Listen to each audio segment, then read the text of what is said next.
la première fois que j'ai vu un blanc, j'ai pris la fuite. Je devais avoir peut-être 6-7 ans, mais tout ce que j'avais entendu parler, c'était une image de tueur. Je suis désolée, c'est l'image que les peuples colonisés en avaient. Il faut savoir que les Africains qui voyaient arriver des Européens qui leur faisaient la guerre sur leur propre terre, les dominaient pour rabaisser leur statut, ils regardaient les Occidentaux comme des sauvages. Je suis désolée, hein, c'est comme ça que j'entendais les anciens parler chez moi des Européens. Et maintenant, avec tout ce qu'on a partagé après des siècles, après la langue française, après les livres qui ont été écrits, après les voyages et toutes ces rencontres, on peut voir le dialogue qui a été possible derrière, mais ce n'était pas du tout ce qui frappait. Ce qui frappe un peuple colonisé, c'est on m'apporte la violence, on me maltraite, on m'exploite. La justification économique était nettement supérieure à la justification humaniste de ce projet.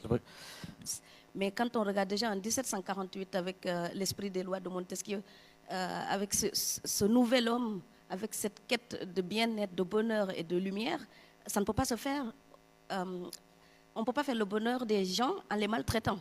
Donc, de fait, si on voulait appliquer l'esprit des lois avec tous les régimes décrits dans ce livre, eh l'idée de la colonisation aurait été impossible.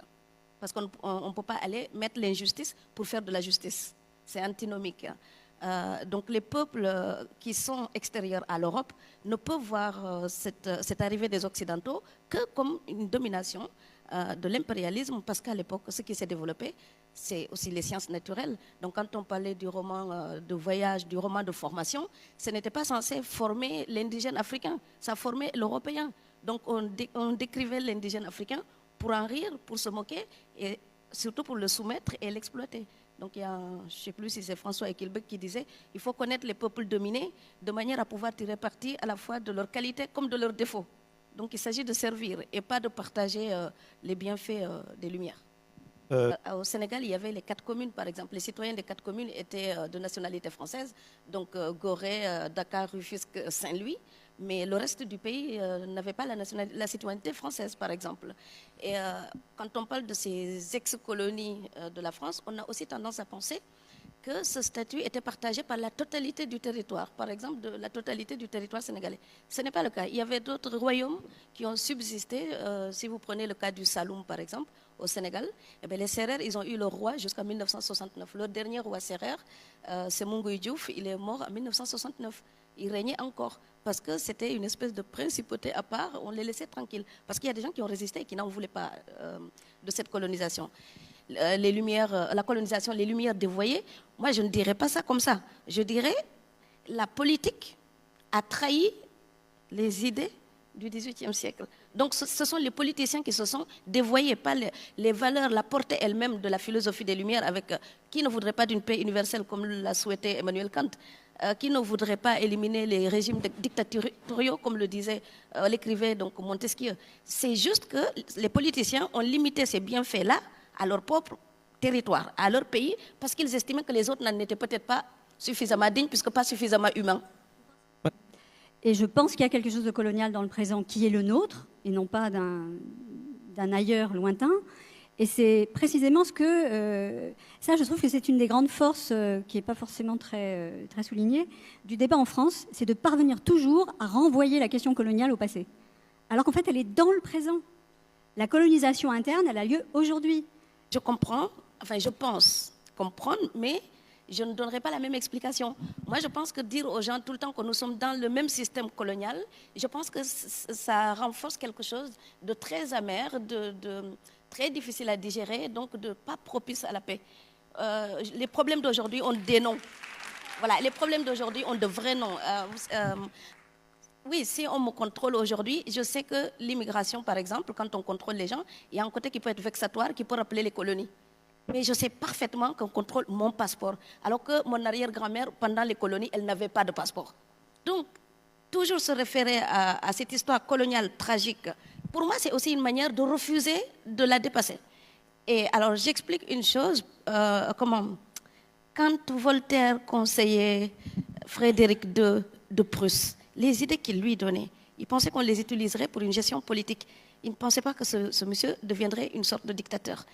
Diderot, avec son encyclopédie, il imaginait un savoir universel partageable partout. Hein.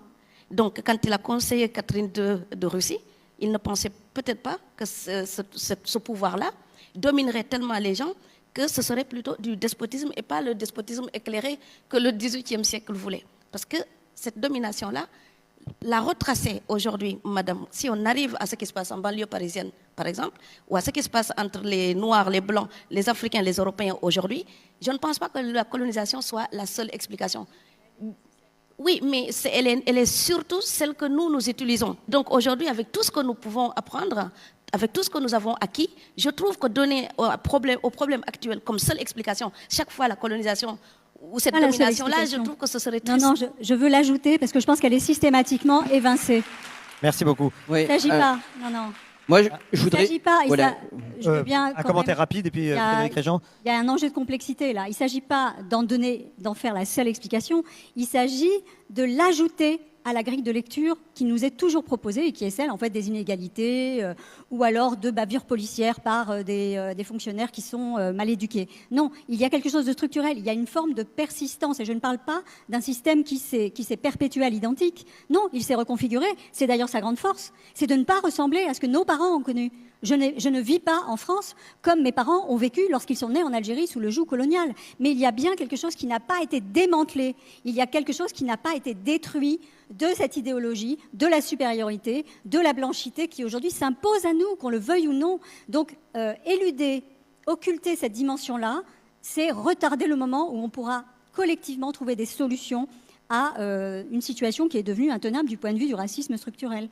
Je ne dis rien de plus, je ne pense pas que c'est la seule explication, je pense qu'elle est trop souvent évincée et qu'il est important de ne pas la perdre de vue. Pardonnez-moi de dire ça, hein, mais moi je me bats et je me battrai jusqu'à mon dernier souffle pour que les gens puissent comprendre qu'il y a des escaliers aussi. C'est-à-dire que ce que l'Europe faisait à l'époque correspondait au niveau du savoir de l'époque. Oui, à l'époque, c'est ne pas être raciste. C'est ça qui était rare, madame. Quand on est issu de ces pays, comme on appelle ex-colonies, les gens pensent qu'on a la même expérience historique. Alors que nous n'avons pas la même expérience historique du rapport, par exemple, aux pays colonisateurs. Et même à l'intérieur du Sénégal, les gens n'ont pas vécu dans leur histoire familiale la même colonisation. Donc ce serait vraiment terrible de donner tout le temps. D'abord, je souligne, pardonnez-moi, hein, une pauvreté lexicale. Pourquoi à chaque fois qu'il y a un problème entre l'Afrique et l'Europe, il y a toujours le mot colonisation, esclavage, comme si nous ne pouvions pas fabriquer des phrases sans utiliser colonisation, esclavage. Alors que les problèmes d'aujourd'hui ont des noms que nous pouvons créer, fabriquer, conceptualiser. Prouvons quand même aux retardataires comme M. Ten qui comparait un Éthiopien à un chien, ce langage-là de l'époque. Je pense que nous sommes aussi créatifs que ces philosophes-là pour trouver d'autres mots aujourd'hui. Je pense que nous pouvons essayer.